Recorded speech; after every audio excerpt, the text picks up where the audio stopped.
Charles,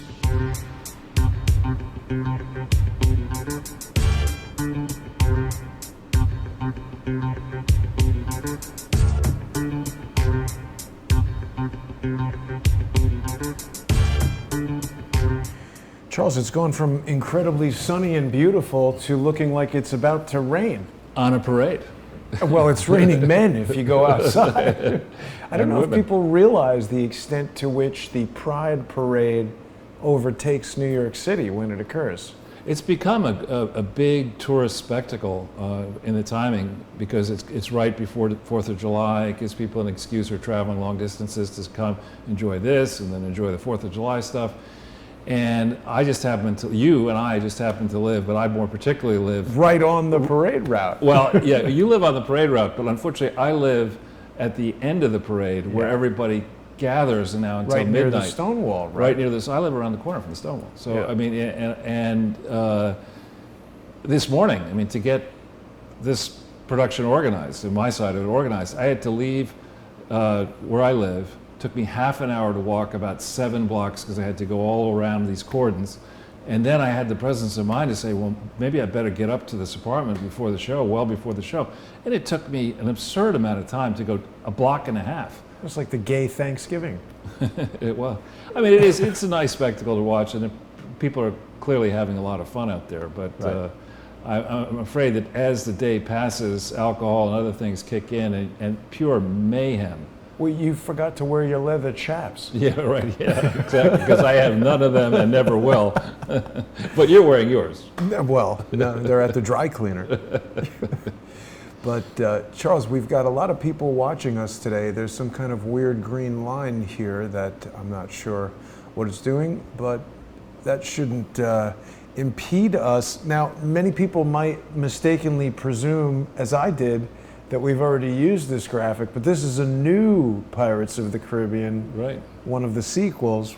What are we going to be talking about today, Charles? Well, I think first we just have to congratulate this art department, which clearly loves to do what it does because it does such a great job at it. And for those of, I mean, I marvel at these things, but this is definitely in the top 5 that we've done, if not, you know, closer to top 1 or 2. It really is very subtle, and the colors are really interesting. And on my phone, I really couldn't see the details, but now that I'm close to a big screen, it's just a remarkable amount of really interesting stuff on here. And the individual faces fit in so well. I mean, Bill likes to affect this thing about, I don't care about money, I'm just a public servant. Mega bullshit. I mean, this guy, I think in his beginning years, he grew up under challenging circumstances. He never knew his real father. Same with Obama, never knew his real father. But both these guys, you know, grew up poor, effectively. Clinton poorer than Obama, because at least Obama was raised by his wealthier grandparents in Hawaii, and he went to private school and all that kind of stuff. But Bill really grew up, I think, very much on the wrong side of the state, let alone the tracks. I don't care about money, it's just chicks and blow. Exactly, which is why he got into that business. Right. Anyway, this picture of him is great. Then the picture here of his, in quotes, wife, I mean, now we understand why they live in different houses. And then Obama's like, his typical befuddled, you know, when he's not smug, he's like, huh, what am I doing here?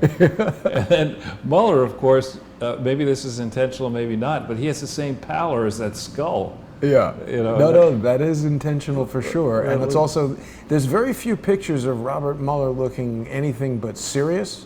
Right. So this was a major coup to score a picture of him with a dopey smile that fits in so well to these movie posters that have come to be part of the Sunday ritual that people who enjoy Sunday with Charles, I think, really like to see this. You know, Charles, I do want to take the opportunity at the top of the show here to invite people to sponsor Crowdsource the Truth by going to subscribestar.com/crowdsourcethetruth or patreon.com/crowdsourcethetruth. I think a lot of people are starting to appreciate and understand what I'm trying to do with this. Obviously, this is my full-time job and I'd like to earn a living, but what I'm really trying to do in a bigger sense is to transform the way that news media is sponsored. Instead of this model where it's free to the end user and it's paid for by advertisers who subsequently control the information network.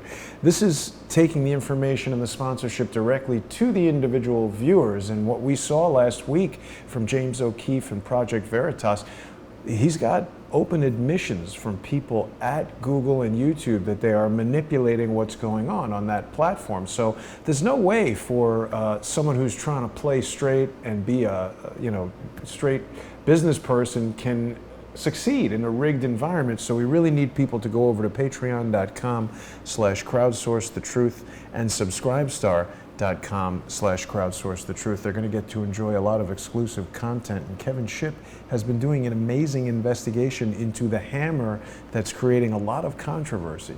That's good stuff. It's good stuff.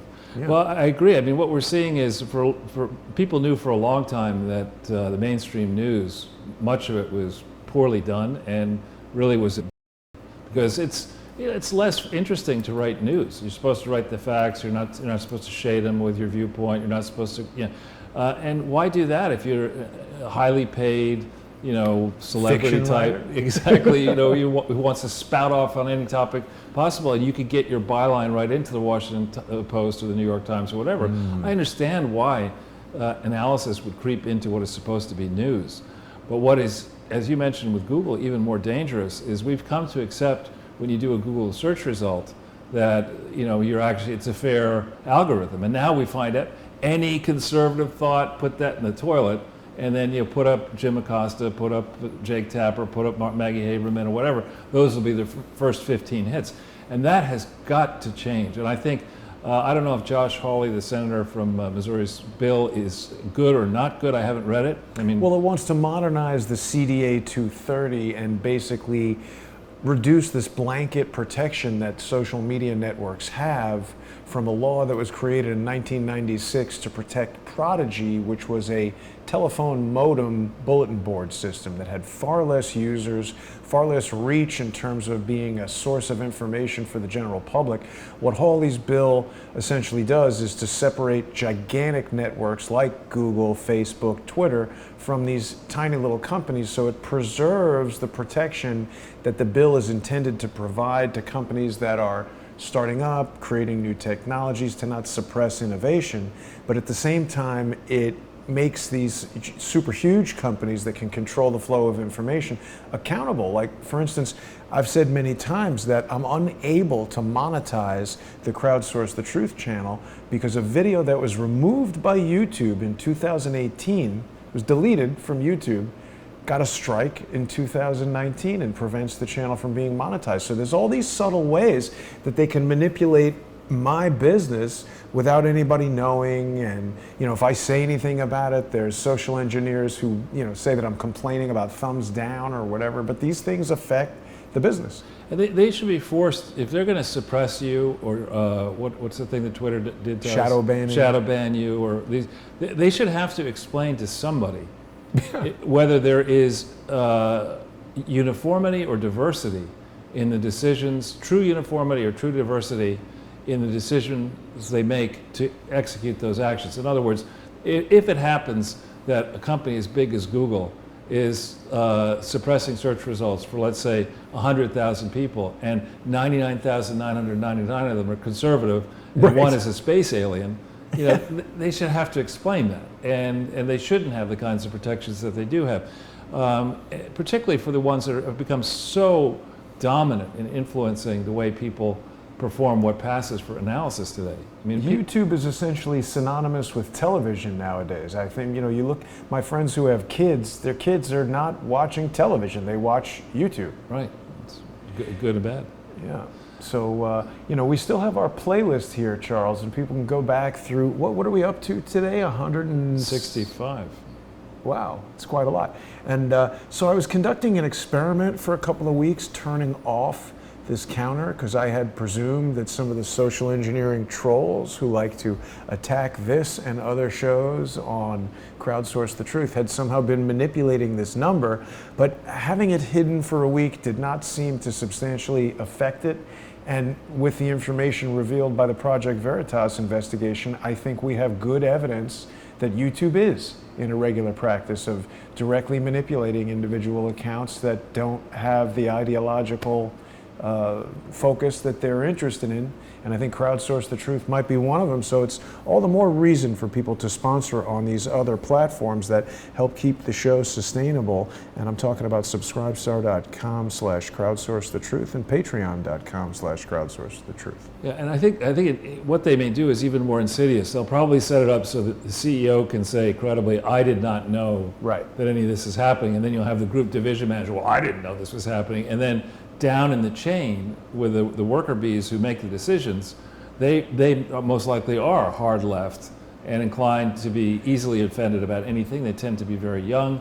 They tend to be, have just come through in the main these pretentious schools, some of which I went to, but they're out of control at this point. That are, instead of really encouraging students to learn and think for themselves, they're just saying, this is the correct way to think. Anybody who challenges that is a racist, is a homophobe, or whatever, and then we're just going to shut them down. Right. And that's when you look at the commentary from this woman who they had on the hidden camera, I mean, she's convinced that it just seems like she thinks it's her duty to prevent someone like Donald Trump from becoming president. Right, and she said that. I know, it's crazy land. I mean, it's absolute crazy land. But you understand it if you go through, in education, you go through a socialization process, right? It starts with preschool or whatever, nursery school, and you learn how to play in groups and this and that. And next thing you know, you're learning your numbers and all that kind of stuff. And if you're fed a line of malarkey from, let's say, age 6 forward, and you see what happens along the way. The kids who are independent spirits, the Laura Loomers, for example, they get kicked out of college. Or they, someone else will lose a good job coming out of one of these good colleges. But it's important that we let people know that Laura got kicked out of college for pointing out that the college was a bunch of hypocrites. They let her start an ISIS club, but they wouldn't let her start a conservative club. No, I mean, she should not have been kicked out. And indeed, the people who created the toweringly great universities in this country and other countries would be outraged that the administrations are running them this way as their for-profit professor and university president enrichment schemes. But we digress. Right. So maybe we should move off of this beautiful slide and encourage people to think about somehow getting that into the screensaver too, and jump into the meat of the issue. Screensaver 2 will come up soon. Look at this. Is a new thing that it's telling us it's 8.5 by 11. What is? It's hidden by Trump over there. Oh, okay. Don't worry about it. Not a big deal at all. So anyway, you're right to point out that indeed we had done a different. I think we did Pirates of the Caribbean, Dead Men Tell No Tales at a time. I forget who we were talking about at that point. But anyway. The Dominican Republic is back in the news. Sadly, a lot of Americans have died. It turns out that some of these Pirates of the Caribbean movies were shot in the Dominican Republic or off the Dominican Republic, which is how I, made the link in my mind. It's probably bad for me to digress this hard this early in the show, but did I ever tell you that I was interviewed for the role of stereographer on Pirates of the Caribbean, whatever the first one in 3D was? And what happened? Well, the cinematographer, Darius Wolski, if you're watching, was a massive jerk and is a massive jerk and said he hates 3D. 3D is not a creative process, it's a technical process, so get the F out of my way. That's the first thing the guy said to me, and I was like, wow, this interview is going great. So I've got a chance. Yeah, I didn't get the job, and they put somebody in there who I think did a very poor job. Darius Wolski went on to shoot many 3D films, no regard for 3D, long telephoto lenses throughout the productions. He was part of the reason why 3D cinematography failed in Hollywood, in my opinion. But anyway. Well, maybe it'll come back. But the pattern here, we've been talking in episode after episode, but it's time to now start thinking of pattern and practice, because there is a pattern and practice of the Clinton family with their allies spotting causes that sound appealing, where they're vulnerable people, stirring up the international charitable community, the international, people with spare money community, to get gigantic amounts of money sent into their care and trust, whether it's to fight climate change, to fix the mess in Haiti, to do whatever. And of course, nobody ever checks anything. It's like one of these benefits, right? These charity benefits where it sounds great, you're dragged to it, you reluctantly buy the tickets, you bring your wife, your girlfriend, whatever, you endure it, and you never get a statement from the charity saying, actually, this is how much we took in on this particular project, and this is how much of your money actually went to charity. It's all about the part. And similarly, the Clintons have figured this out. Political campaigns, I think, are even worse. There's less monitoring of those. They've been at this business their entire lives. And, gaining credit, going from position to higher position to even higher position. I think Bill Clinton seriously believed he had a shot at maybe not running the UN itself, but running an organization that might sit atop all of the nations on Earth, backed by billionaires, making decisions for everybody. And no one has done the type of work that needs to be done yet, going back over this horrible trail of tears to figure out how much money these people, these criminals, have scammed, how many people have been harmed, how badly, and then exacting retribution. Because the danger of letting this pattern and practice, this long-standing pattern and practice, go untested and unchallenged and unpunished, is it goes into the history books that way. And crooked Bill the Sixth, or whatever it's going to be, or crooked Barry the Eighth, he's going to look at this, he's going to go through the schooling process, he's going to get plucked from obscurity by an even crooker, more crooked patron, and he's going to say, you know what, whatever Barry 1 did and Bill 1 did, I'm going to do it that much bigger, in 2060 or 2090 or 2125 or whatever.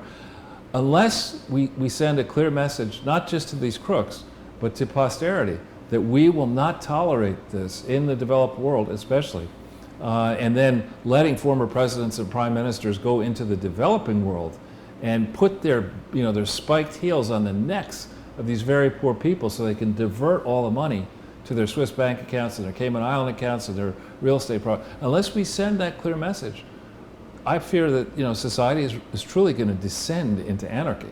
It is really, we're at the precipice right now, Charles. I don't think you're overstating that to say this is either going to be allowed to stand, right, and then everything is off the rails, or this is the moment of truth, right, for all of these criminales. Right. So with that, we can jump into you do have some new subscribers, which is nice to see, and they may not have seen this disclaimer or understood that our approach is different than Jim Acosta preening before the cameras to try to make himself look good and the president look bad around the world. That's not what we're trying to do. You and I spotted this a while back.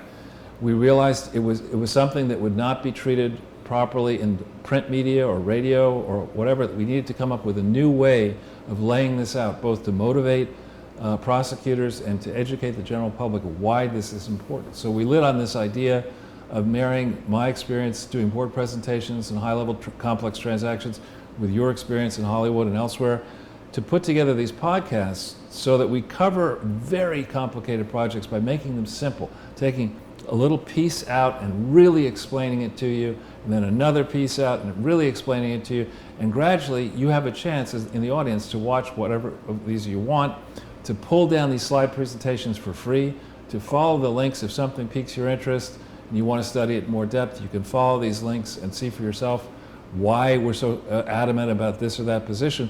But this is really an attempt to engage your minds. It's not just for me or Jason to give you the answer. Say, look, here's something we've considered. We think it's serious. Come alongside with us if you agree. Circulate these materials out to your friends, people you like. Even circulate them to people who may think that Donald Trump and cleaning up corruption in Washington, D.C. is a bad idea, maybe especially to them. And over time, we're hoping that the balance of history will be moved. We face a new election here in the United States coming up. The first one, I had begun on this process of the Clinton Foundation February of 2015 before Trump announced. And I'm not saying that the Clinton Foundation topic swayed the election alone, I think that Donald Trump ran a masterful campaign, and I think that Hillary Clinton barely showed up. And you know, there are a lot of reasons why Donald Trump upset Hillary Clinton and stunned the mainstream media. We don't need to talk about that. But I think in 2019 and 2020, Donald Trump is definitely going to be bringing corruption up. And this corruption is a lot bigger than the Clinton Foundation. We showed you that it involves the UN Foundation. We're going to be building a case that indeed the entire UN system is corrupt. Yeah. And we're going to be taking people where we're going to... We should go there, do a show from the UN. We could. We would try to go to one of their fancy restaurants there. Oh, you know what I wanted to tell you, Charles? I was just noticing that outside of this apartment building today, because see, a lot of people were watching Kevin Shipp's follow-up report on the Hammer the other day on patreon.com/crowdsource the truth, and there was a major disruption here, which everybody assumed was, oh, the deep state coming in. But there's a lot of radio interference around here in New York City. I am using Wi-Fi. I troubleshot that, and it seemed to be a problem with the Wi-Fi that I resolved.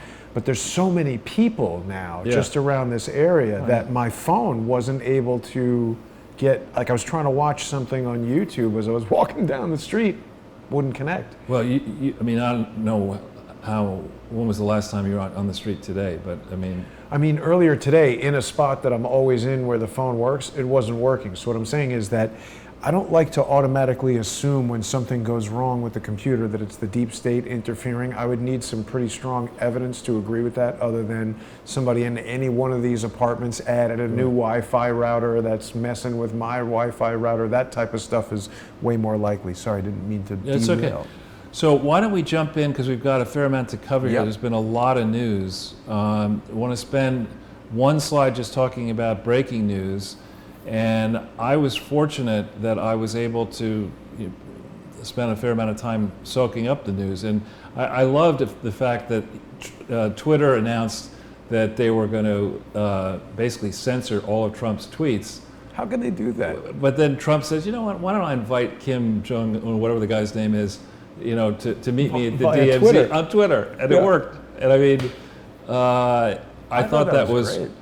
I think what we're going to find out that Trump knew that the meeting was going to happen, but he nonetheless took a big risk. It's interesting, the story only has 9 shares. Come on, that can't possibly be. Well, maybe it was 9 at the time that I put it up there, but... No, because it's refreshing right now. So it's very surprising it would only have 9, but I mean, that was, think about the gamble that he took there, right? And there was apparently a big scuffle that broke out. That injured the press secretary. Right. And well, because what happens is, when I made the movie The Great Doctor in Korea, there's a lot of cultural differences between production crews in Korea and production crews in the United States. Like, stuff happened on set that made me livid. They couldn't speak English, but they came to me in the beginning, and the one guy who spoke English okay said, I want you to treat us like a regular Hollywood production crew. Whatever you would do in Hollywood, we do. So we had this one day where there was a woman on the movie who was supposedly the most famous actress in all of Korea, and the memory card ran out. And I just took this crew that couldn't speak English aside. I started screaming at them. I was like, you want to know what would happen in Hollywood if the memory card runs out on the most famous actress? You're fired, you're fired, you're fired, and I'm fired. You're the memory guy, you're the battery guy. This gets to 50%, change it. They all spoke English. Standard, yeah. Standard, yeah. But somebody, a commentator earlier this morning, made an excellent point that one thing that separates Trump from other top politicians is he's not afraid to try something and fail. Or be unconventional. And that's a good point. Actually, the people who, you watch them in history, the people who make gigantic differences in life have that trait. They're prepared to take a risk.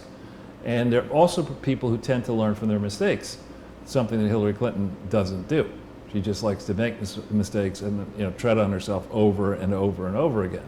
But I think this really is, just to go back over it's only been, I guess, 2 years or so since Donald Trump's, he began by calling the guy Rocket Man. Now he's in the DMZ. Fat boy, he used to call him. In North Korea. Pretty good. I mean, that's pretty amazing. And who knows where it goes from here.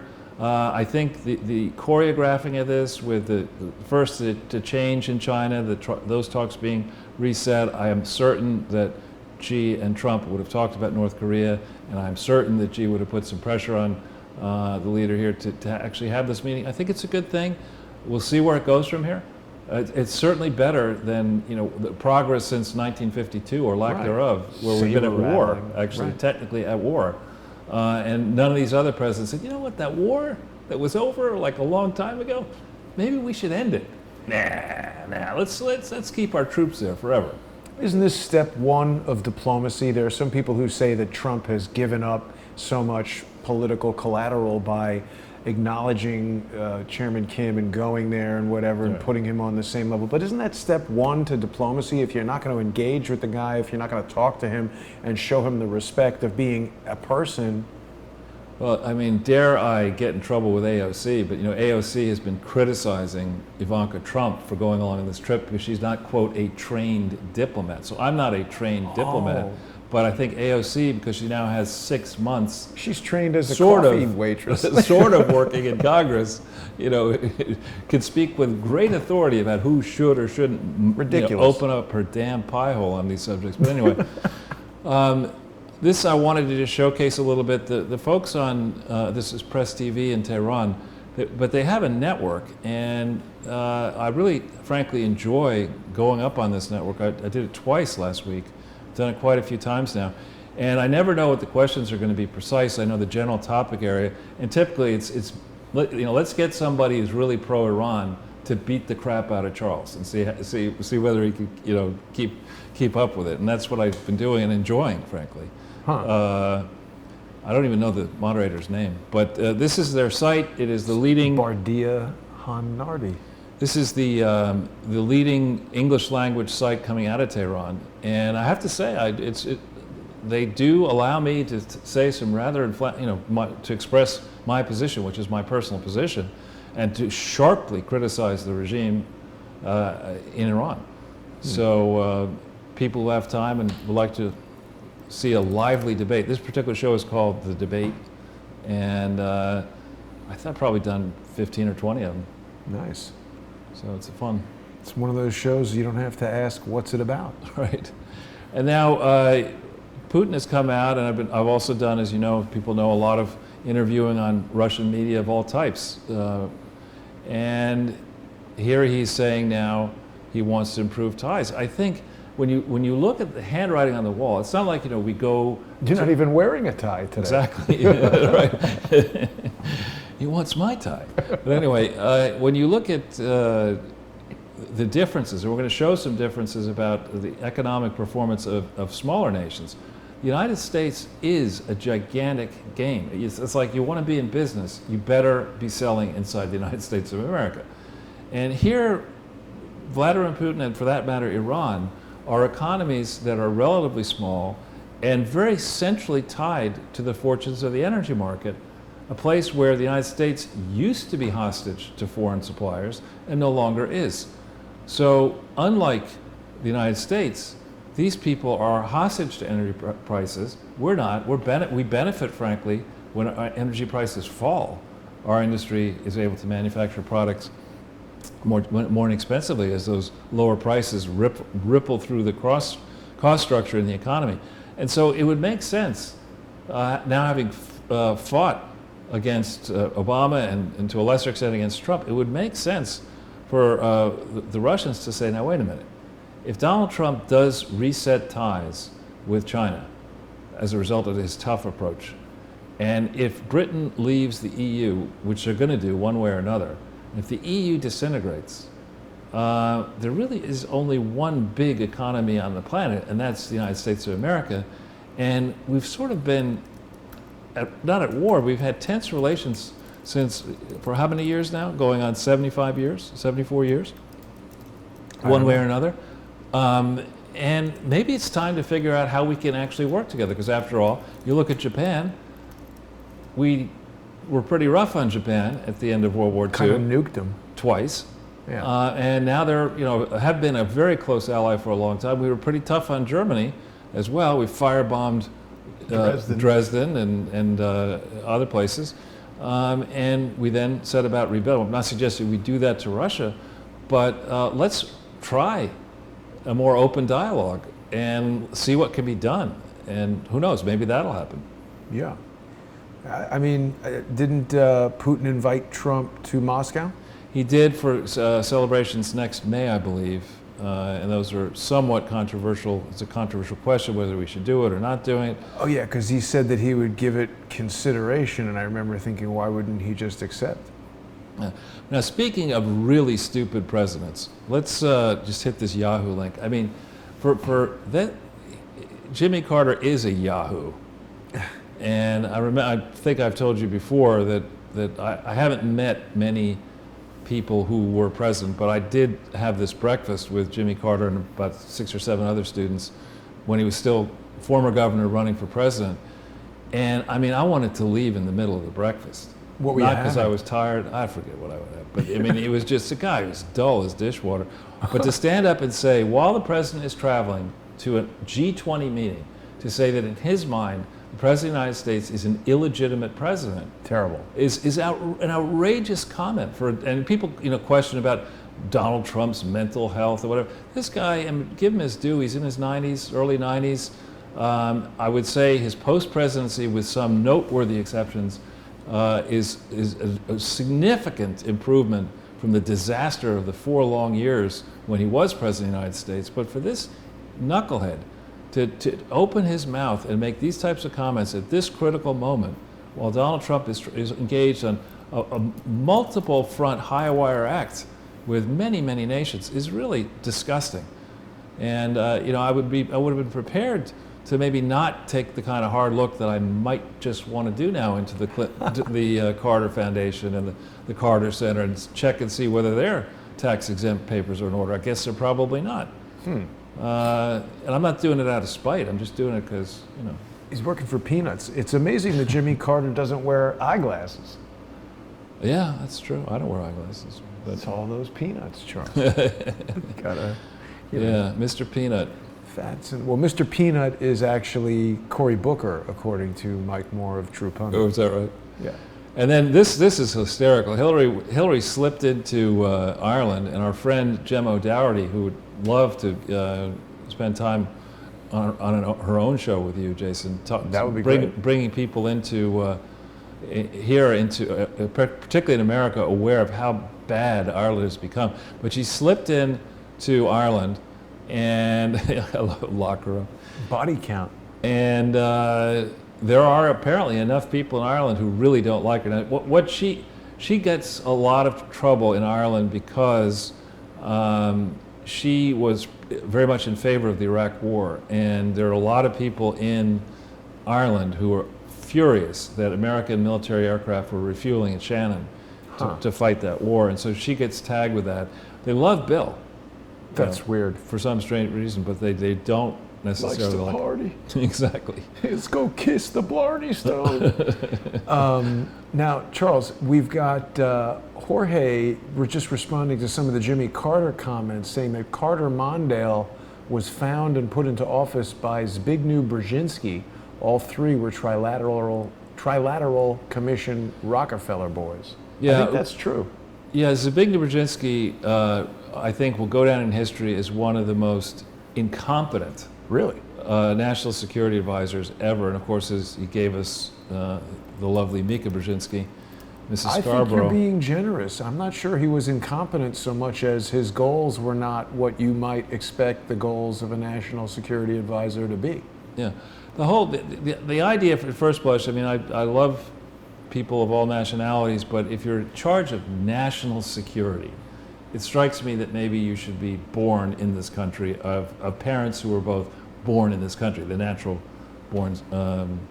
Is he from Poland? Yeah. Yeah, I would think so. I mean, it's just. So is he a communist? Was he? I just think He's he was a dead fool. now. He was still dead, but he was, while he was alive, he was a fool. I mean, he upended relationships. You could say the Shah was horrible. Is the regime that followed the Shah much better? I don't think so at all. And he totally upended things, pushed for the regime change in Iran, and made many, many other mistakes. And then, following all those disasters, spent the remainder of his life criticizing anything sensible that anybody wanted to do. I mean, Washington, D.C., that's why I try to spend no time there, to the extent possible.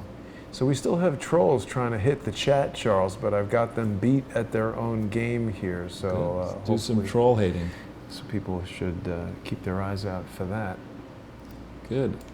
So one very important thing happened. This is really interesting. The FBI, and thanks to Kevin, dropped Ron Brown's file. And what's very noteworthy about this file is it really only deals with the early period when Ron was being vetted by the FBI.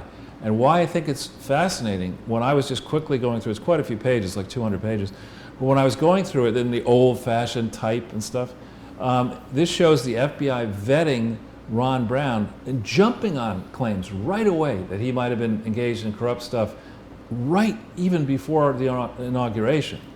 Now, I would love to see those similar papers for the vetting of Ben Rhodes or the vetting of these other Obama people, or for that matter, the vetting of the Bush team. And I think this may have been put out for a couple of reasons. First, to give people a sense of when the FBI is serious about vetting an incoming administration, here's how it works. They take claims of problems quite seriously and they act on them immediately. I think this is also out there because it doesn't go much past 93, and Ron Brown died in April of 96. So this would have been William Sessions, director of the FBI. I didn't check. Well, because 1993 July, Vince Foster was killed, right. And one day before that, Sessions was kicked out. So William Sessions, this could very well be an FBI director who's not on board with their program, which is why he was fired. Right. And so in the Ron Brown thing, I have heard from people I believe are credible and reliable that Ron Brown definitely had had enough. And he was prepared to go and reveal damaging information that would have compromised, that would have made it impossible for Bill to get reelected. I've heard that from multiple sources, multiple credible sources who knew Ron Brown, and others I think who knew his mistress. And yeah, he died April 3rd, 1996. And with him out of the way, and with others slowing down the various investigations, he was able to coast to victory against, Bob Dole, who was not the most inspired choice for President of the United States in 1996. And so I find it fascinating that the FBI vault would come out on this. And it does say it's part 1 of 1. Maybe there's more to come out, more that they consider it. It also says in this part 1 that a credible person had come forward and was aware of massive corruption allegations involving Brown. Moreover, this file, which is lengthy, does reveal that Ron was working, and his firm had been working for multiple foreign governments and foreign controlled entities, and that there may have been FARA potential issues with Ron Brown, who was then going to be the Secretary of Commerce, who was the Secretary of Commerce under Bill Clinton. So I think the FBI may have put that out for reasons, to try to educate us, get us to take this seriously, compare the Ron Brown case to the way in which the Obama White House was run and the Hillary Clinton State Department was run. And I find it as a very positive thing. I think it also may be a sign that Donald Trump is kind of getting into position and controlling certainly aspects of the Justice Department at this point. It's interesting that this came out when it did, because I think, Charles, a lot of people saw earlier this week the release of FreedomWatchUSA.org's citizen grand jury, where Dr. Corsi gave testimony about the questioning that he was subjected to under Robert Mueller's special counsel team. During the course of producing this thing, I spent a lot of time with Larry Klayman, and Larry told me that he was actually very involved in this whole situation right before Ron Brown was killed. And Larry was bringing forward information about Ron Brown's involvement in Chinagate. Right. And there's a lot there. I didn't realize that. And we've had Jack Cashel on the show, who's written about Ron Brown's death. I think the book was called Ron Brown's Body. And Larry played a big role in providing information for that book. So I'm trying to put together an interview now with Jack Cashel and Larry Klayman to talk about this new FBI release. Hopefully we'll learn some interesting stuff from that. Well, and remember, I brought up the issue of pattern and practice. So there's a long pattern and practice of the Clintons monetizing the White House, monetizing access to the White House, monetizing the Arkansas State House for their personal benefit and for the benefit of their political supporters and their cronies now around the world. And the larger question, we're sitting here, Donald Trump is trying to change the balance of power in the relationship between China, which is evidently prepared to steal as much as they can from us. They did that and are doing that because Bill Clinton let him do it. H.W. Bush let him do it.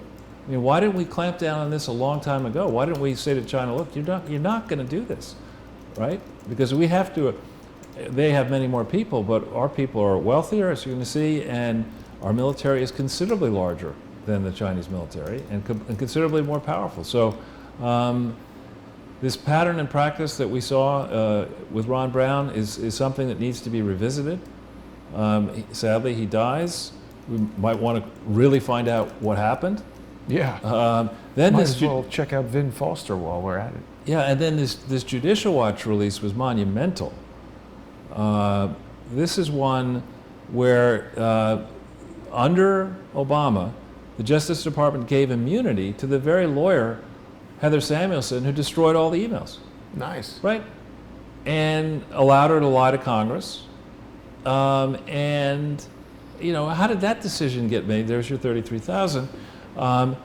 And it says in here that, you know, how did she get the job? Well, Doug Bann, she's a friend of Doug Bann, and Doug Bann got her the job. I mean, it is just so obvious to me that Obama and Hillary thought it was a lock. That's why she didn't run. That's why they didn't, and they thought they had Trump done in October with the Hollywood tape coming out and other allegations. They just thought of it as a cakewalk. Yeah. And it turned out to be a cake and face walk. And but when you look at this, here you have again the ubiquitous David Kendall, who seems to be in the center of every single protection effort to keep the Clintons out of trouble. Mills. You know, how you could go after Cohen the way they went after Michael Cohen for his behavior and let David Kendall's long pattern of practice, and frankly, lying under oath and obstructing justice, or allowing his clients to lie under oath and obstruct justice, is beyond me. I mean, Michael Cohen worked for the firm of Michael Cohen. David Kendall works for Williams and Connolly, which is apparently the most difficult firm to get a job at these days. It's a very powerful firm. Criminal operation. But this was a major development, and kudos to Judicial Watch for this development. We have this thing just came out, you probably didn't see it, that apparently more American missiles have now been found in a Libyan rebel compound. Yeah. Now, how did they get there? Did Donald Trump send them there? I don't think so. Yeah, this is a good question for Jimmy and Joanne Moriarty, and people who are watching us on Patreon and Subscribestar can see their show every Monday night. But you know, they said that they were aware of certain missiles and things being in Libya, and a certain someone who runs a certain think tank and trained at the CIA farm says they didn't see that. They saw it. They said they saw it. Yeah. And you know, I've heard from multiple credible sources that what was going on is that people were getting very concerned prior to the November 2012 election that missiles that had been found their way to the rebels, ostensibly to migrate over to Syria, that some of those missiles might be used to take down a passenger aircraft prior to the November 2012 election, which would have cost Obama his re-election. And so that Hillary and others were trying to buy the missiles back from the rebels, and others were trying to do the same thing. There were competing operations to do that. But I mean, why are we even talking about this? It's like if you, before an election, told me that I was going to be, you elect me, and what I'm going to do is to prove that violence in Central America is caused by American guns going into Mexico and elsewhere. What, as an experiment, we're going to do is have the government send a whole bunch of guns to the Mexican cartels and see where they end up. That's my first move. You know, and then when that screws up and an agent, Randall Terry, I think was his name, dies, at the hand of one of these U.S. government-supplied guns, will say, you know, it worked so well on our southern border, why don't we try it in the Middle East? I mean, that's not a volatile place. Let's try that, say, in Libya, you know, and in Syria. I mean, I don't think that, I mean, the American people can decide that they're uninterested in politics, but if you approach it in this way, and really told this tale of what truly happened, you'd start to understand why Hillary Clinton didn't use a government server system or government-checked devices for all of her stuff. The deals were too hot to handle. Yeah. Charles, what do we think that the missiles have got all this printing in English and come from Abu Dhabi in the UAE? I don't know. It's interesting, isn't it? It is Lockheed Martin, too. Oh, whoa, wait a minute. Definitely the Moriartys are going to have something to say about this. I'm pretty sure this is the exact type of missiles they've been talking about. It says Raytheon Lockheed Martin Javelin Joint Venture, Troy, Alabama. I'm pretty sure that that's the missiles they were talking about, because they did some, well, I'll be sure to ask them, and we'll be talking about that on Unseen Libya with Jimmy and Joanne Moriarty, and we'll figure out what the significance of this new mainstream report about something they've been talking about and getting yelled at for by dummies for about a year. That's, I mean, this article, I thought twice about putting it up here, but I said, you know, maybe it's fake news. You know, it was originally published in the New York Times and repurposed in MSN. We'll take a risk on this one because at least they're pictures. Right. I think it's real. Yeah. So this is just outrageous. Here, this Barron story. Here we learn that stock that Chelsea Clinton, you know, dumb enough to marry her husband, who has to be one of the worst hedge fund traders ever, stock that she got for serving as, quote, a director, is now worth $7 million. Barry Diller, you know, throw me a bone, puts her on the... Well, this is the same play that the Stevens did with the cattle futures for Hillary. Right. Yeah, and it's just there have to be rules on this. We've got to think this through more. I mean, we have people who know absolutely nothing about business. Elizabeth Warren deciding that she's going to run the Consumer Protection Bureau. That's her idea, and she's going to regulate everything. But Congress, they can trade on inside information. Political families can take all kinds of, I would say, outright graft. At the time this Chelsea was put on the board of IAC, her substantive business experience was somewhat more impressive than AOC's, but not really much. I mean, she was a junior level consultant at McKinsey. She never got a promotion at McKinsey. She then went and was a junior level analyst at a hedge fund, and then she parlayed that into these board memberships, et cetera, and it's outrageous. Oh, look at how many shares she owned. There you go. That's Chelsea, Charles. You know, she's, I mean, that is just so blatant how it's almost exactly the same thing that the Stevens did. Right. So then on the good news front here, we have this story. The longer story is brutal. I mean, they describe this ex-prosecutor in Hawaii. She's found guilty as being somebody who's practiced at lying in your face and abusing the government. She finally gets put away. The prosecutor. The prosecutor. And I think that's a good sign. Yeah. You know, and I hope she pays a heavy price. Exactly. These prosecutors and judges who are abusing the legal system for their own political or financial benefit are among the worst criminals there are. Yeah. So the final thing is just a warning. Our government is apparently, ahead of the July 4th holiday, they've issued a heightened terrorist alert, which does make sense. I mean, fireworks, big gatherings, people have their what is this? What's this FBI raid video? Well, domestic terrorists could but they're saying domestic terrorists. Now that's interesting. What do they mean by that? George Stephanopoulos and Anderson Cooper are going to get together. Oh man. But anyway, I put this up here just to encourage our viewers to stay safe and, keep your wits about you. And let's hope this is an uneventful and just very pleasant time to honor those who serve and protect us. Right. So with that, let's get into the substance of the update here on the Clinton Foundation. We won't pull up many of these links, Jason, because what I've done on this page is I've actually excerpted the type from these links. But these are accounts from actual Clinton Foundation press releases where they claim that they set up this Clinton Foundation HIV/AIDS thing in August of 2002 in the Bahamas. This is an actual press release. You can see it for yourself.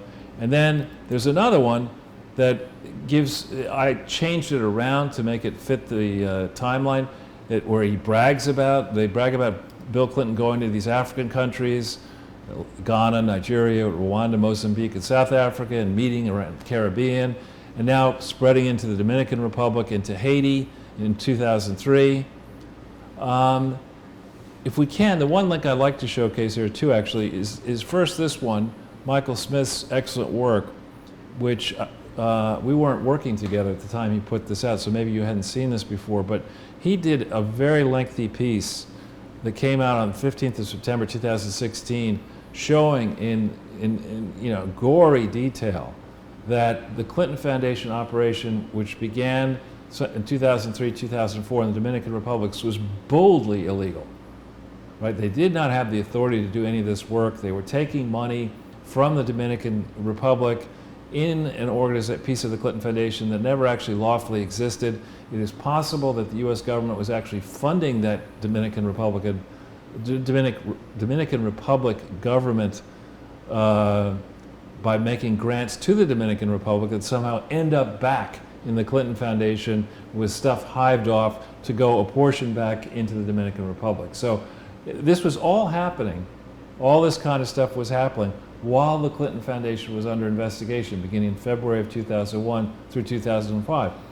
And, Mueller couldn't see it, Comey couldn't see it, Rosenstein couldn't see it, an army of FBI people supposedly didn't see it.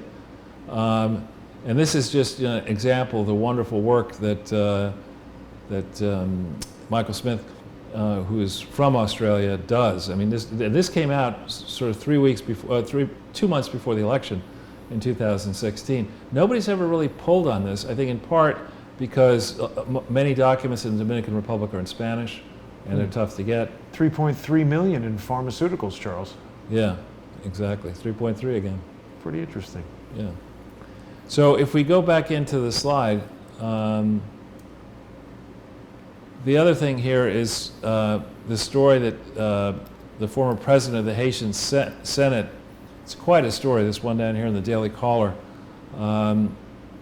claims... Daily Caller's been doing some good stories lately. And look, a redesign for the Daily Caller. Redesign, but this is actually, if you pull it up, this is an old story from 2016. I think if you hit that thing and go down a bit, it shows you the date.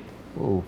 Well, this is what we're talking about with not liking ads. Right, I hate them as well. Yeah, it makes it very difficult to look at the content. Yeah, September 17th. So Michael Smith does his about Dominican Republic on the 15th of September 2016, and this lady, Elena Weissman, writes about Haiti, and it's a long article, but it basically says that Bill Clinton, when he was president, tried to bribe the former president of the Haitian Senate, Bernard Sansaric. Now, wait a minute. Wasn't there a guy from the Haitian Senate who was going to testify about something and then mysteriously died last year? That was that the Haitian Senate, or was that, maybe it's the same, I don't know. There was a UN person who died who was going to testify against Hillary. I don't know. I think this guy is still alive. We could check.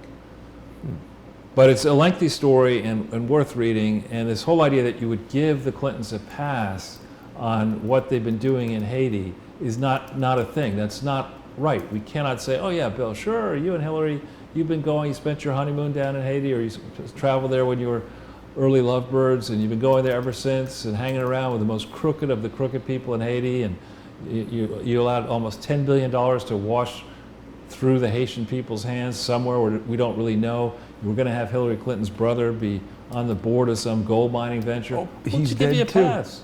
Everything's fine in Haiti, because everything is not fine in Haiti. But isn't it weird that that dude's dead? Yeah, it is. It is. So Klaus Eberwein is the guy who I'm talking about. Oh, right. Yeah, he did die. Shot himself in the head. Right. Former Haiti government official. Yeah, you're going to see why they play rough in Haiti as we take you through It's all this. ads. We can't look at any of this stuff unless we're going to... No, don't. Yeah, not the ads. All right. But if we go back to that slide, yeah. So before we jump to the next page, the people, the Clinton, Bill, Hillary, Chelsea to a lesser extent, but the people around the Clintons, Bruce Lindsay, there's just a whole bunch of lawyers, a whole bunch of people with government experience, a whole bunch of people who in theory work for charities and understand the charity laws, and yet they managed to get all of this wrong. You know, Bill leaves the White House January 20th, 2001. He immediately starts doing all these things in the name of the Clinton Foundation, though he's not a director, not a trustee, not an officer. People around him and maybe he are getting reimbursed for expensive travel around the world by the Clinton Foundation. They don't amend their articles of incorporation to contemplate any of this international work. Yet, you'll see, as we're going to show you, they admit, Bill and Ira Magazine and others admit that all this stuff was being carried on in the name of the Clinton Foundation, which is strictly illegal. But they say, hey, you know, we do what we want. George W. is president, we're not worried about him. And I think some big questions need to be asked about why the Clintons were not worried about what George W. might do to them. Because I think they knew that their papa was, Poppy Bush was part of the crew. So here I want to just take a quick second and explain these numbers. The UNCTAD, which is probably the one part of the UN that may not be hopelessly corrupt, produces a lot of very valuable data. And what they do is they have a time series that we've provided links to in the past that take every nation on Earth, literally every single nation on Earth, back to 1970 and tear apart its GDP, its gross domestic product, into the key components, which I believe are consumption, how much people spend, and investment, how much they spend on capital projects, and they give you other details, but I just pulled out the core of GDP for these countries. And we put up, here's Bahamas, here's Dominican Republic, here's Haiti. And you know, the Sunday with Charles convention here is that bad is red and good is green. And you look at this, you say, why would Charles say that Bahamas is all green, but the Dominican Republic, whose numbers are bigger, is red? And maybe I understand that Haiti's numbers are smaller than Bahamas, that's why they're red. Why would Charles do that? And the answer is shown on the next page. If you divide these numbers by the per capita, the number of people in the country, you see the first place that the Clinton Foundation went to was the Bahamas, right? A place where people are fundamentally on world scale wealthy. They're spending 16 to 20,000 across the whole relatively small island. Playing golf. Well, yeah, and it's been wealthy for a long time, and it's a very small country. It has almost 400,000 people in it now, right? Whereas Dominican Republic... That's the whole country? The whole country, whereas Dominican Republic and Haiti are 10 million each. Wow. So you look at the Dominican Republic, and also bear in mind, we've done this before, that if you take the amount that the top 10% consume out of this number, it's typically much higher than 10% of the total. It's normally 25 to 30, maybe even higher in countries like this. Then these numbers get even more stark, that the bottom 90% in each of these countries are living on precious little. You see the Dominican Republic consumption today, or 2016, is up to $400 a month. That's not very much. But then look at Haiti, poor Haiti. People in Haiti in 2016 were spending barely more than $50 a month, $696 in 2016. And the investment projects where in the Bahamas, people were thinking about, yeah, we'll do investment projects where there's 7,000 per person. These are serious investment projects across hundreds of thousands of people. But in Haiti and the Dominican Republic, you know, they're not putting up the infrastructure that you need to break out of living on the edge, you know, with no electricity, and it's brutally hot in the Dominican Republic and Haiti, which happens to be two countries on the, you know, on one island. It's you know, there shouldn't be these major differences between the Dominican Republic and Haiti, yet there are. And you look at Haiti, and you have to say from an economic perspective, totally disadvantaged, right? People, dirt poor. They have, in 2010, they have this earthquake in January, and spending goes up a little bit, but capital spending doesn't really go up that much. So the question, and they got $10 billion went into Haiti. You know, there's no sign of anything really moving in Haiti as a result of the $10 billion. I thought they built a Walmart factory or something in the part of the country that had no problem at all. Yeah, for $200 million or something. You know, what happened to the other $9.8 billion? So if we go to the next page, travel expenses. What I've done here, and I want to dwell on this a little bit because there's some things that are shocking on this page. It may not seem like that to you at first, but first we go and say, you know, how big are these countries? I've been on a couple of the islands in the Bahamas. It's 10,000 square kilometers. It's pretty small. Dominican Republic is 5 times as big, and Haiti is 2.5 times as big, right? You see the population according to in 2016, according to the CIA. Then you look here, this is an important line. How much of the population does not have electricity? In Haiti, in Bahamas, everybody's got electricity. Dominican Republic, everybody's got electricity or access to it. In Haiti, 74% of the population does not have electricity. Wow. And you would think, you know, before you go and you say, let's have a multi-disciplinary team, figure out what to do in Haiti, that you say, well, look, you know, it's got to be. Maybe electricity would be a help. good start. You know, I mean, it's kind of helpful. It's damn hot in the summer at these places, and you've got all kinds of water running off. You've got all kinds of problems to deal with, and they have no electricity. And people, I think, have a tendency to consider that like a luxury, but when you can't refrigerate food and when you have old people, right, who can't be kept in a comfortable climate, it affects health and all that. So then another big thing, you know, people talk about it's the urban sprawl, it's horrible, but when you look across the richest countries on earth, typically 80% of the population in these countries lives in cities. There are some exceptions, but in our case it's we're about 82%. In the Bahamas, it's 83%. Dominican Republic, 81%. And Haiti, 55%. In the case of Sunday with Charles, it's 100%. Exactly. Then, you know, then you look at, all right, so these people are scattered around 27, in the case of Haiti, 27,560 square kilometers. Okay, how do we get to them? Let's look at the roads. The Bahamas, which is smaller than Haiti, has more than twice the length of paved roads. Dominican Republic has more than 10 times the paved roads of Haiti. Okay, well maybe we could fly to them. How many of these airports are there? Yeah. There's 24 paved airports in Bahamas, 60 in Dominican Republic, and 4. So why don't we, like, instead of these, one? You know, let's build an airport, build a power plant, have a distribution system, and have some roads. I mean, that would be the kind right of away stuff that would help it a little bit, you know, maybe. You know, and but instead. Could you do all that for 200 million? I bet you could. Well, certainly for 10 billion, which is what they supposedly got, 10 billion. Then you look at this thing, you know, you're going and you're drinking water. Is it safe or not? In the Bahamas, principally safe. Now this is the unimproved drinking water and unimproved sanitation. Bahamas is, you know, we're 100% safe in the United States, both sanitation and drinking water. Unless you're in Flint. But except for Flint. But that's to get back at Michael Moore. Dominican Republic is, you know, it's okay, it's not great. But look at Haiti. 42% of the drinking water in Haiti is not safe. Wow. And 72% of all the sanitation, dare I use that phrase, shitholi, you know, it's a big problem. You would think if you're going to try to get things on an even keel in Haiti, if it's possible, that the remedial steps you'd take would be electricity, sanitation of water, and, you know, sanitation and drinking water, and then roads and airports. That's what you focus on first.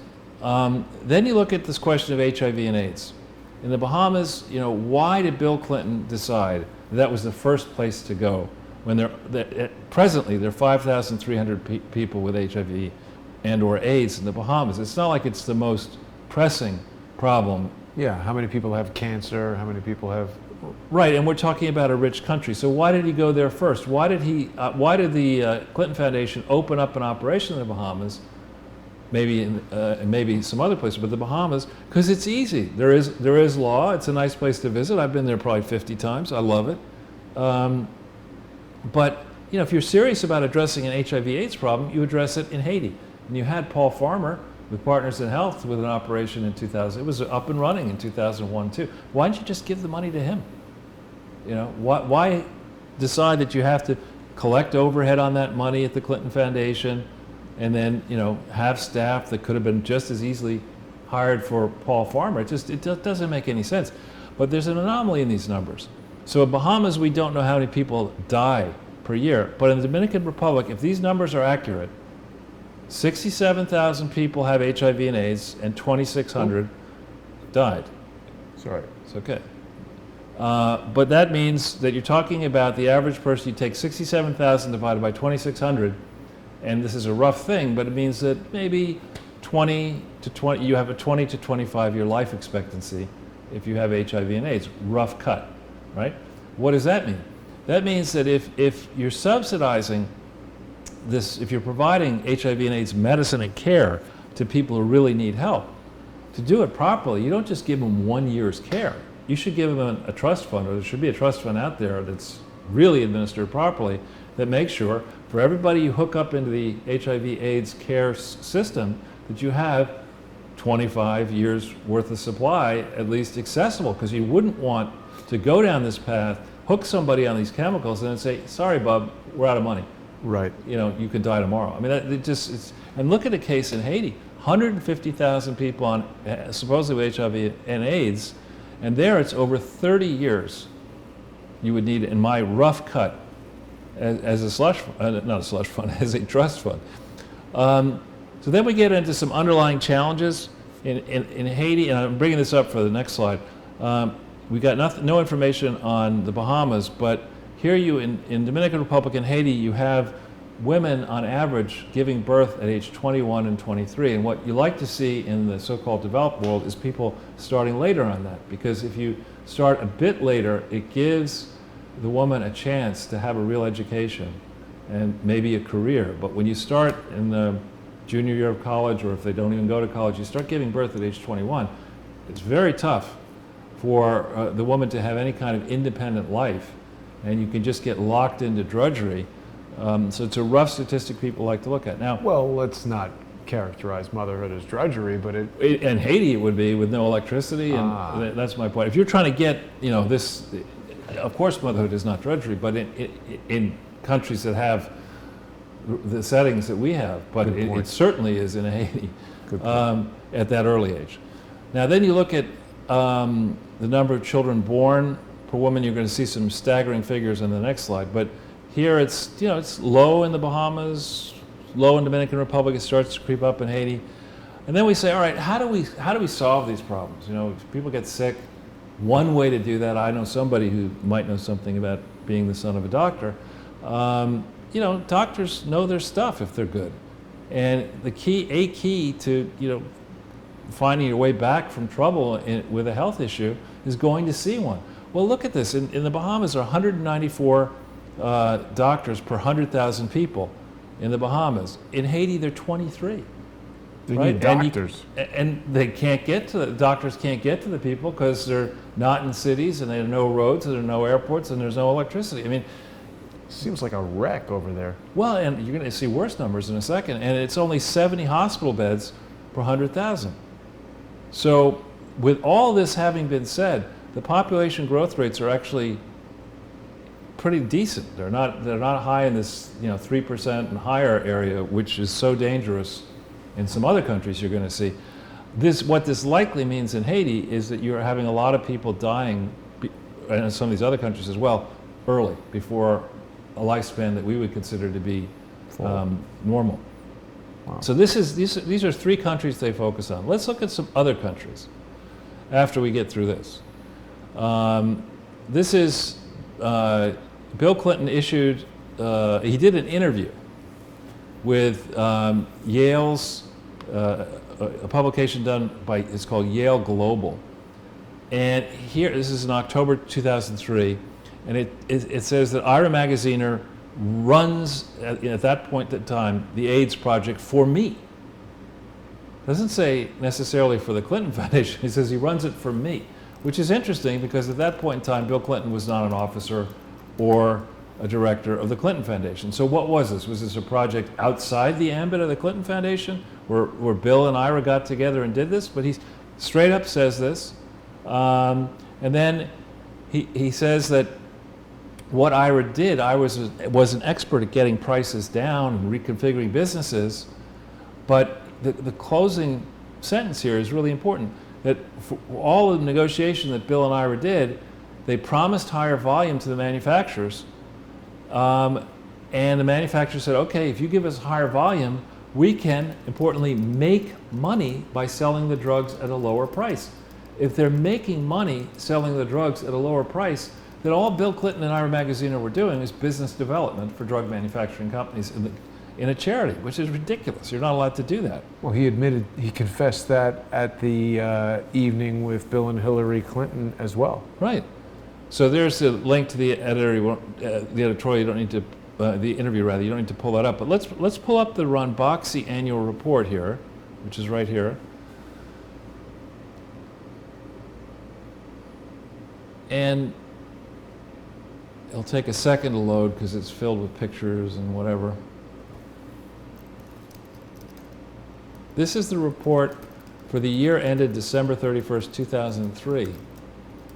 And people will want to read this carefully because Ranbaxy back then had a small presence in HIV and AIDS medicine. So if we go into, it's like slowly, like you get a letter, I think. This company's unbelievable. Yeah, go a little bit further. Keep going, and we're going to get it to a timeline. Next page, right there. Stop. Yeah, right there. Ranbaxy signs an agreement with uppercase T, the William Jefferson Clinton Foundation, to supply HIV/AIDS drugs to millions of people in developing countries at a significantly reduced price. There was no such company called the William Jefferson Clinton Foundation at this moment in time in 2003. It was called the William J. Clinton Presidential Foundation. So query, let's see that agreement. Where's the entity William Jefferson Clinton Foundation? Where's it located? What legal jurisdiction? Much in the way of drugs were supplied by Ranbaxy starting in 2003 when I don't believe it had had any FDA approval to supply generic medicines around the world, and when we know, as we'll see in a second, that these drugs were adulterated. Charles, we've got Diggs asking if Barry and Honey Sherman being murdered have anything to do with this. It's hard to say, but probably. It's later, it's much later that Barry and Honey Sherman are involved supplying drugs to Haiti through their company, and I can't answer that definitively. But. Well, David Hawkins has done quite a bit of research into Barry and Honey Sherman. It seems like Barry Sherman was a patent troll who was in the regular practice of kind of like initiating lawsuits against other companies whose patents he wanted to make generic drugs out of. Mm-hmm. And I think the idea was, like so many people we know about, he was using the law as a weapon and creating situations where it was more financially doable for the targets of these lawsuits to kind of settle with him. So they killed him for that. So we won't bring up this Fortune magazine article now because people have seen it before, but those of you who are new really need to read this Fortune magazine article, which came out, the publication date was just as somebody leaked to the press that Lois Lerner had been targeting conservatives. And I think it may have been that they were trying to get people's eyes focused in 2013 on Lois Lerner, get that to be an old story, so you wouldn't focus on the Ranbaxy story. But this dirty medicine story is utterly disgusting. That Ranbaxy itself, the very company that Bill Clinton and Ira Magaziner said, well, we'll use them for our drugs. In fact, they put Ranbaxy drugs into the Bahamas in after August of 2002. Parenthetical, Ranbaxy then, within months, gets a prize joint venture agreement to supply their drugs in South Africa. beginning in late 2002. But anyway, this article is a gripping article in Fortune. Marsha Blackburn's people did a study that is written about here in the Daily Corollary. Interestingly, when you try to track down the report that they did, Google cuts it off. I can't get that report anymore. Huh. But this is a very good report that the staff at Marsha Blackburn and her staff put together. Came out September 19th, 2016. Richard Pollack did a lot of work on this. And it's an extensively footnoted and vetted report that, of course, was a bomb right before the election, 6 weeks out for the election. So the Politifraud and others tried to jump all over Richard Pollack and attack the veracity of this and try to say what was wrong. Nothing was wrong about this article. If anything, it understated the degree to which Ranbaxy and other firms, because it's not just Ranbaxy, were likely taking donor money, government donor and private donor money, using it in theory to buy HIV/AIDS medicine without checking them. So I say at the top, this stuff in red is very important. All this is happening as Chelsea's working for McKinsey. Bill is developing business for Ranbaxy, which was an important McKinsey client, and the Clintons were getting undisclosed funds through a vehicle set up by the man who was running McKinsey prior to then, Rajat Gupta, who then went to jail. And you find the information about that, some of the money they were getting in this settlement here. It's a long document, people need to read it, and it goes into gory detail, but in essence, this fellow at Vinod Gupta, this is a shareholder suit against Vinod Gupta for basically using, this guy Vinod Gupta and others, using assets of a public company to enrich himself and for the benefit of Bill Clinton and Hillary Clinton and Chelsea Clinton. There's gory details in here all about it. None of these payments to the Clinton family that are later disclosed, you have to go through quite a way through it to get to, here we go. From 2000, as well as former President Clinton and his family and other prominent individuals made improper personal use of the company's private jets.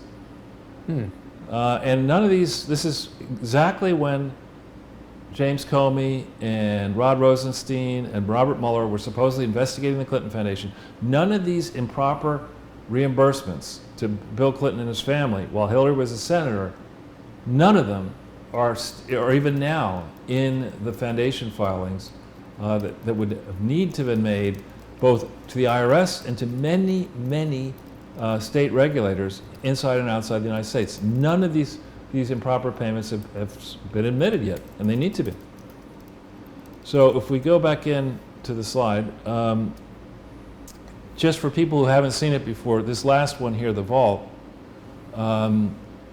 is the three-part file that you can peruse that shows several important things. One important thing is that Hillary Clinton was a target of this investigation by February of 2001.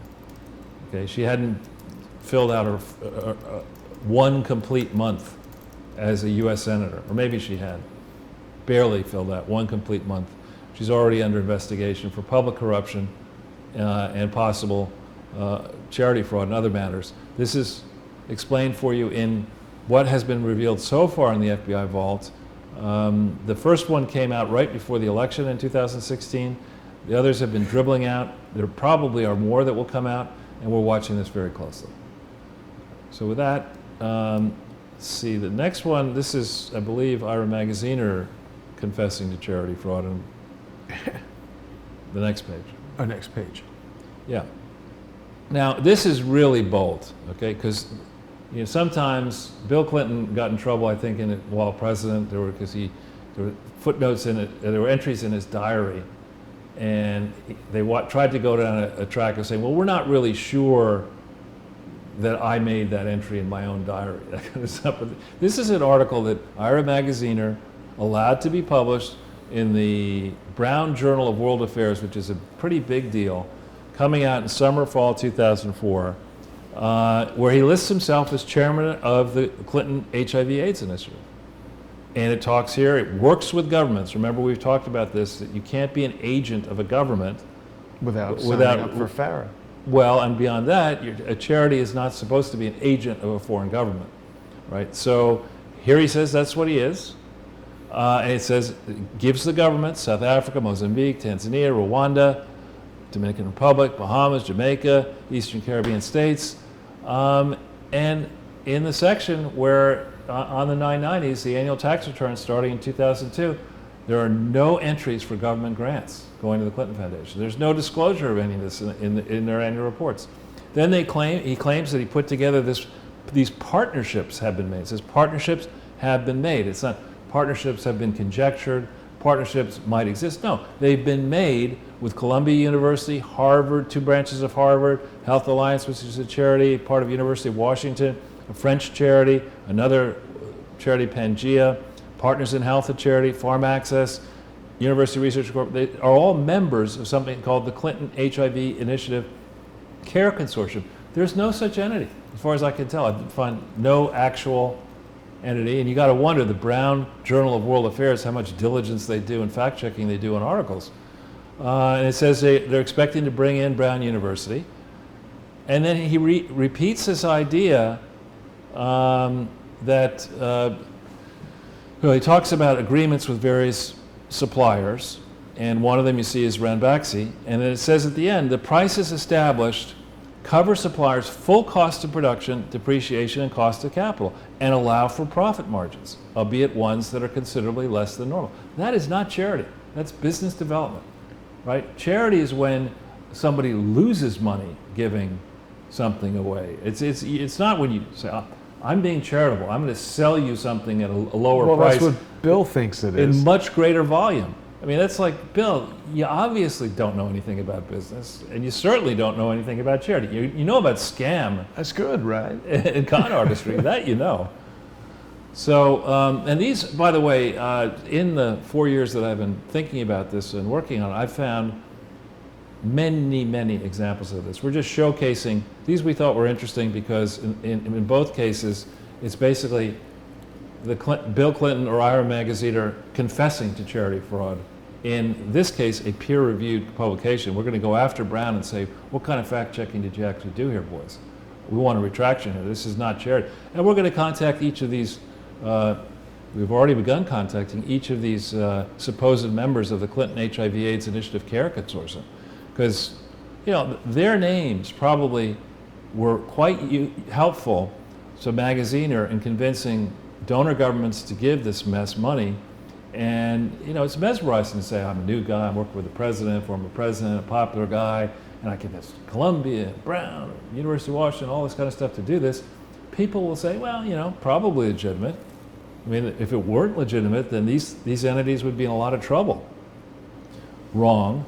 That's why we put our Lois Lerner into the IRS. That's why we put people into the FBI. That's why we put people in the Department of Justice, to slow this investigation down. So if you go to the next page, remember I said we were going to show you numbers that are even scarier. These are numbers, same as we did for Bahamas, as we did for the Dominican Republic and for Haiti, for some countries that are much bigger. Remember, Haiti was about the same size as Rwanda, 25,000 or so square kilometers. Rwanda's population is bigger at 12 million. But look at the population without electricity. 7 million people out of 12 million. So 57% don't have electricity. Only 17% of the Rwandan population is in cities. Right? They have only 1,200 miles of paved road, 4 airports. Their drinking water and their sanitation is in decent shape. Their HIV/AIDS people, 220,000 people is a lot. And then this idea that only 3,000 of them would die, that math doesn't make sense. That says they're going to live for 70 years. 220,000 have AIDS or HIV, and only 3,000 die per year? Yeah, that means that, if that held, and it didn't grow. I wonder how many people have the flu and die from that. Well, I would submit to you that these numbers, these estimates of people who have HIV and AIDS are inflated. I think it's not 220,000 in Rwanda. It's a much smaller number, and same in these other countries. They're having birth slightly later than in the other countries we talked about, but they're having more children. And look at the number of doctors. Only 13 doctors. We don't know how many hospital beds. Rwanda's a rough place, but it's only 25,000 square kilometers. Mozambique is 786,000. There, 77% of the population does not have electricity. Slightly more than a third are in cities. They've got a few more roads, but the downside of Mozambique is there were a lot of landmines as a result of the civil war. And so it's dangerous going around Mozambique. I would guess they haven't cleared those landmines fully. Drinking water is unsafe, and sanitation is most certainly unsafe. Here you have, most certainly unsafe, and you have 2.1 million people with AIDS, supposedly. Again, this means on average they're going to live for 30 years taking the medications. More people than everybody in the Bahamas. Right. Many more people. 7 times the number of people. That's a staggering number. Yeah. If true. See, I think the estimate is likely wrong. And that's because there's a lot of literature that the tests that were used to test for HIV and AIDS are not exact enough. And Thomas Tyson raises a good point. He says these are fake HIV numbers. Think about it. It's contradictory to the number of doctors and clinics that could possibly test. Right. He's absolutely right. That's exactly what I'm saying. So look at this. You've got 7 doctors per 100,000 people in Mozambique. Think about trying to get an appointment with a doctor. It takes 50 years just to test that many people for AIDS. I'm a doctor. I don't do anything. I just have a nurse schedule my appointments. It's absurd. And why aren't the medical schools that were part of the Clinton HIV Initiative Care Consortium, weren't they saying, you know what? We graduate about the same number of people that we've always graduated at these top tier medical schools. Why don't we triple the size of the school and have the extra, go spend 10 years after medical school in Mozambique and Tanzania and other places where they need doctors? Or what if you had a fund that paid for somebody to go to medical school and then they went, a few years after to... Right. I mean, I can understand why people in America, medical doctors in America would say, you know what, if we got a good thing going here, we don't want more competition inside America, but you train them here so that they have to spend a certain amount of time outside. Anyway, 7 doctors per 100,000 is absurd in a country where 21 million people don't have electricity and there are no roads to speak of and only 21 airports. Tanzania is even bigger than Mozambique. There it's also 70%. These are most recent statistics that are available on the CIA World Factbook, which is publicly available. 70% of the people in Tanzania, after all the billions of dollars that have been spent in Mozambique and Tanzania, don't have electricity now. And GE has this incredible set of problems in their power unit. Is it nobody in these 8 organizations looking and saying, you know what, we do have GE, Thomas Edison, the whole electricity thing, power across the United States, has worked out kind of well. Why don't we do some international power projects that are not rip-offs where people invent absurd project costs and squander money? Why don't we figure out how to do this properly and bring this, AIDS is an important issue, but bring this number, population without electricity across Africa, down to like 10% from 70% in Tanzania. That would seem to me to be a goal worth at least considering, and then paving roads, having some airports, constructing hospitals, encouraging doctors to come in there. That just leaps to, I'm a numbers guy, maybe I'm missing something. Maybe the real objective of all this aid is not to help Africa, but if you're going to try to help it, I would think this infrastructure would be crucial. Yeah. South Africa is much richer in terms of consumption and investment per capita than Rwanda, Mozambique, and Tanzania. But even South Africa, which is vast, 1.2 million square kilometers, even they have only 16% of the population has no electricity, and 34% doesn't have proper sanitation. Drinking water's in better shape there. And then, in theory, they have 7.2 million people with HIV and AIDS. And again, I just call bullshit on that number. That would mean people might live for 72 years at this death rate in that pool population with HIV and AIDS. And I know there's not enough money in a trust fund to cover that. And I question whether that number has really been vetted. And even South Africa only has 91 doctors per 100,000, whereas we in the United States are, I think, more like 200. Wow. You know, Charles, Dynamex, who's watching us almost every week, is commenting that there's a feeling that you're being suppressed and that you should be on Fox and that we should have many more views. I just pointed out, this show used to typically get 40 to 60,000 views in about 1 to 2 weeks. Now we struggle to get to 10,000. I don't think the show has gotten 1/4 as good over the year and a half we've been doing it. I think YouTube is interfering with the reach. Could be. People need to hit the thumbs up. They need to email it directly to people, copy the link, email it to people, encourage people to join patreon.com/crowdsourcethetruth, subscribestar.com/crowdsourcethetruth. But I think we are being suppressed. And Twitter as well. Yeah, there's no question about it, but I could say that we are reaching people who do matter and are helping and have pushed governments along, or pushing governments along, pushing journalists along. Our time will come, and I'm not terribly happy with the direction that Fox has gone, and frankly I am very busy putting these shows together and also writing, so I'm happy with the amount of appearances that I'm doing, and indeed I may have to start rationing them. Well, and some people are still upset that you haven't arrested Hillary Clinton yet. Yeah, I'll do that this afternoon. Okay, good. Well, in front of the stone wall. So over next page then. Okay. This, for those people who may have forgotten it, on November 18th, 2004, the Clinton Foundation signed an agreement, which I put up some of the things. In recital B, they say that they've received a final determination letter from the IRS, which is not true, that it never got any such thing. And said, that letter says that this is a publicly supported organization, which it isn't.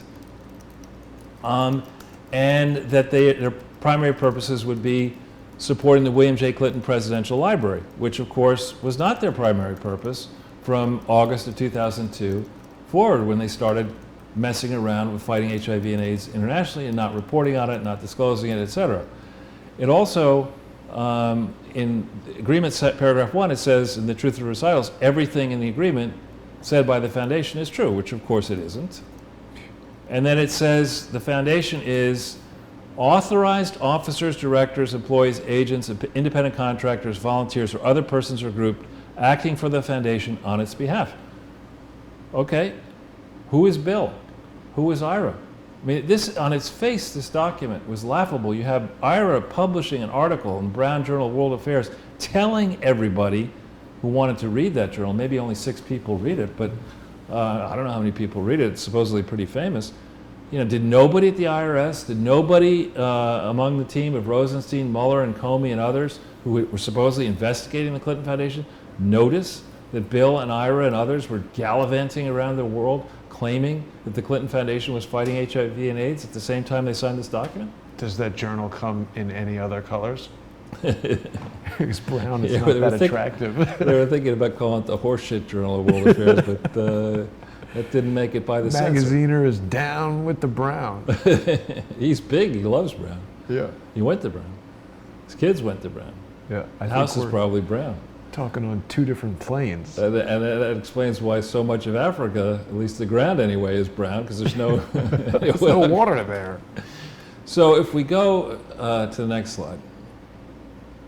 Now, this is where, I don't know if we had a chance to think about Truman, but always thinking about Truman, Charles. Okay. He's the leading, we're going to be quick on this one here. This co-star. is the initial tax return for 2004 was dated on the 23rd of September 2005, the initial 990 for the Clinton Foundation. And it's the audit, which is hidden, okay, which is not on the Clinton Foundation website on purpose, but which we retrieved, is dated almost 3 months prior to the 990 going out, okay? It's dated the 30th of June 2005. Neither of these documents are accurate. But by the 30th of June 2005, BKD concludes that the revenues, the direct public support of the foundation, are $61.8 million. But several months later, they say, no, they're $57.7 million. So there's $4 million that's unaccounted for, basically. And the BKD audit says there's a lot of other income, 980,000 more than they tell the IRS. And there's a massive $5 million difference. Supposedly program service expenses are higher, according to BKD, than they tell the IRS. And I'm just pointing out all these different variances. In the end, we're talking about a variance of $278,000 on an $80 million net asset balance sheet, which some would say, well, it's small. It's not small. Accountants will tell you that if you can't keep track of your revenues, that's a huge problem. Like, most people care who is giving them money, and you typically have a list of your most important contributors, and you don't like to tell, our auditors said we got 63 million total, 62.7, but we'll tell the IRS we only got 57.7 million. Yeah. Typically, that's not a good thing. Okay? So this is their first attempt to try to tell the IRS and the public at large what was really going on. Note, they say they made no payments to any affiliates, i.e. the Clinton Foundation HIV/AIDS Initiative. They say that in the 990, and they should have footnoted it in the audit, and they didn't. So this is their first attempt. This is back in 2005. This is as Hillary is beginning to think through running for re-election as a senator and then positioning herself to run for president. The thing we've talked about it in the past, the BKD audit flatly says on June 30th, 2005, we can't show it to you today, but we showed it to you before, that the audit is prepared using accounting principles that are specifically barred from use within the United States of America. They're not proper. What were they thinking when they wrote that down? I was saying, look, time for another beer. We've already had 12. I mean, it's absurd. You're supposed to, New York law requires, Massachusetts law requires, California law requires that you use accounting principles that are applicable to the United States of America, so-called generally accepted accounting standards or principles. And they flatly say, their accountant, their quote auditor says, nah, we didn't do that. We don't do that kind of stuff. So Hillary's getting geared for re-election. It's very important that none of this comes out before somebody might challenge her and beat her in New York State. So we look at the next page. Okay, here, the initial 990 for 2004, same date, but there's a new audit, 9th of June 2006. Again, neither are accurate. This time, BKD says, in 2004, where we said before it was 62.7 million revenue, actually it's 71.7. Okay, and the total we said before was 57.7. Now it's 72.4. But the expenses are more or less the same, as we'll show you in the next page, and that means the change in net assets is 11.5 million positive, where it was much smaller preceding year. For 2004, 9.8 million higher. And by the way, we're also going to put in this number here that says we made 15.4 million on operations that we hadn't accounted for that happened through 2003. That's like a whoops, 15 million? Well, but there's no explanation of this to the IRS, the public. What was that $15.4 million? Was it 100 million of revenue and 84.6 million of costs? No accounting of any kind, no information concerning the donors, flatly illegal. You can't do this with a charity, but you can if you're the Clintons, evidently, is the message. So I know that this is not necessarily an audience that wants to spend a lot of time on accounting. There are people I know who watch this who thankfully do. But when you look at this, this is just crystal clear. They had no interest in complying with the law. They had every interest in getting this thing out there so that Hillary could win her primary, win election in Senate, and then announce January 20th, 2007, as she did, that she was going to be the first female president, only that didn't happen. So then if we look at the last slide, we just compare the two, in quotes, audits, and I don't know if we have Truman, but this is where Truman should be thinking about, going out to the bar again. But this is a comparison of one approach, not using accounting principles that are allowed in the United States of America, the second approach in 2006, both accounting for 2004 performance, coming up with very different answers. Notice the one thing that doesn't move is that the estimate, very much anyway, for management in general and fundraising are absolutely the same. In 2004, the first effort where they're not using accrual-based accounting, and that's where they're just counting how much they spend in a month and not keeping track of accounts receivables and payables and all that kind of stuff. But in 2004, supposedly they were doing it the correct way, where you do think about bills, charges you've incurred for a period that haven't paid for yet. It should show up here. There's yet no movement for management, general, and fundraising, that makes no sense whatsoever. So this is a firm that, you want it the crooked way, they'll do it the crooked way. You want an attempt to do it the lawful way, they'll try, but they'll screw it up. And you use this firm, BKD, all the way through 2012, because they screwed up so spectacular in the beginning, Well, it's such a good-looking costume. Yeah, exactly. It may not be a costume. And the board gets together and says they're so horrible. They file tax returns without audits. They do fake audits. They don't use American accounting principles. They have reorganizations that make no sense. They cooperate in filing false applications for federal tax exemption, false state forms. They're our firm. We're going to use them. We're joined at the hip. And you keep on using them through 2013 for 2012, and then you use them again in 2015 to file amended tax returns for 10, 11, 12, and another one for 2013. It's just something has to be done about BKD and about the people who are supposedly regulating the accounting profession. Well, they're one and the same, aren't they? Eric Hansen is the head of what is he the head of? The certified? Yeah. He's a vice chairman of it. Yeah. So it's always helpful to have one of the regulators on your team if you want to break the law. Exactly.